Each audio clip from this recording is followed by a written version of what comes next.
कहानी पूरी फिल्मी है। देवरिया जिले से एक ऐसी कहानी सामने आई है जिसे सुनकर कई लोग इसे चमत्कार मान रहे हैं तो कई लोग अंधविश्वास और कई भगवान का आशीर्वाद। देवरिया जिले के भागलपुर विकास खंड के मुरासो गांव के एक घर के सामने लोगों की भीड़ लगी हुई थी। किसी को समझ ही नहीं आ रहा था कि आखिर माजरा क्या है। लोगों को बाद में पता चला कि गांव में एक मरा हुआ शख्स जिंदा हो गया। ये बात इलाके में आग की तरह फैल गई। किसी को समझ ही नहीं आ रहा था कि आखिर ये कैसे हुआ। अब चलिए आपको इस घटना के पीछे की कहानी बताते हैं। साल 2008 में राम सुमेर यादव नाम के शख्स के बेटे अंगेश को जहरीले सांप ने काट लिया था। उस समय अंगेश की उम्र करीब 10 साल थी। सांप काटने के बाद उसके घर वालों ने पहले झाड़ फूंक कराई।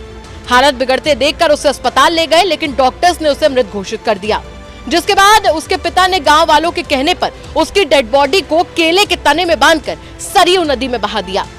इस घटना के 15 साल बाद अंगेश अचानक अपने घर वापस आ गया और सीधे अपनी मां के पास पहुंच गया। दावा तो यहां तक किया जा रहा है कि अंगेश को अपनी बचपन की हर बात याद है। वो कहां खाता था, कौन कौन से रिश्तेदार हैं, किनके क्या नाम है, सब कुछ।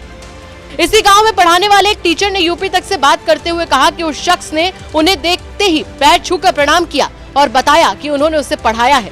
साथ ही उस समय तत्कालीन प्रिंसिपल कौन थे, इस बात की भी जानकारी दी।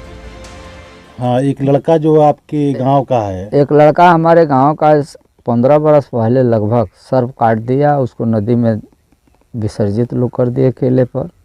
वो लड़का वापस आया, मेरा नाम ले रहा था, तो बताने के अनुसार तो मैं वहाँ पहुँचा तो सैकड़ों का कई सौ लोग वहाँ भीड़ थी।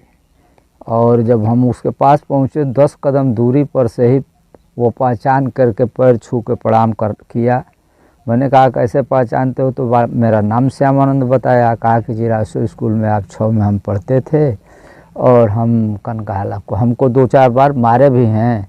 और मैंने पूछा उस समय प्रधानाचार्य कौन था, तो उन्होंने बाई नेम उसने बताया कि आनंद कुमार मिश्रा थे। तो हम समझ लिए कि ये बच्चा वही है, ये तो है अंगेश नाम। हाँ। अब आप इसे चमत्कार समझते हैं या अंधविश्वास, हमें कमेंट करके जरूर बताएं। देवरिया